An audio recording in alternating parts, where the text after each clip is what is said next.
Are we starting to see some consistency of fruit sourcing, whether it's particular blocks down in Coonawarra or particular vineyards for Barossa Shiraz? Are you seeing the same sort of parcels popping up year on year as saying to you, you know, these are Caley parcels? Absolutely. When we started, there were certainly some, I guess, very loose guidelines about the choice of some of the vineyards.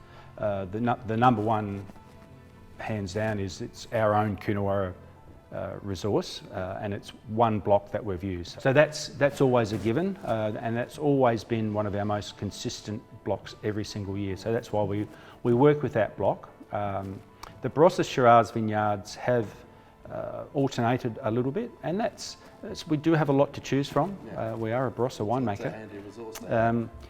But we are, the last couple of years, 15 and 16, and now going forward, really looking to concentrate on two main vineyards.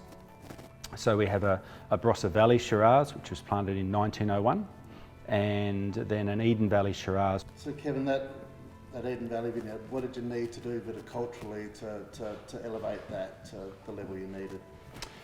The Eden Valley vineyard is one of those company vineyards that was just always a great vineyard year in and year out, but it never reached the absolute top end because we didn't, I guess, target it. We targeted our much older vineyards to head for other things, and it was just very consistent anyway.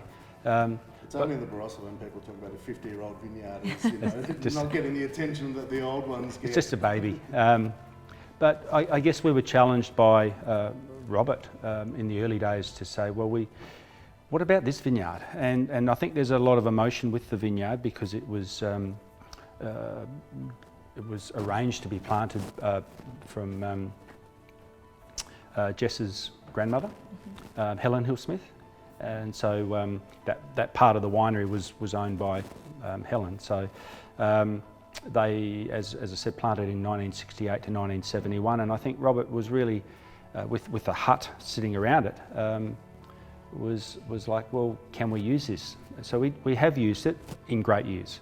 But then over the last few years, 5 or 6 years, I guess, we've put more effort into it with water restriction, a bit more severe pruning, and balanced pruning to give a crop that's more balanced on the vine itself, and opening it up by then maybe some shoot thinning, some leaf plucking, that sort of thing. So the vineyard has just got better and better and better, and it reiterates the fact that the more work you do on some of these older vineyards, the more that you can get out of them. It's then a balance about how much work you can do. So it becomes a star under its own right, and I'm not going to say it's Caley going forward is all about Eden Valley Shiraz, but it certainly has a greater role to play than it has previously.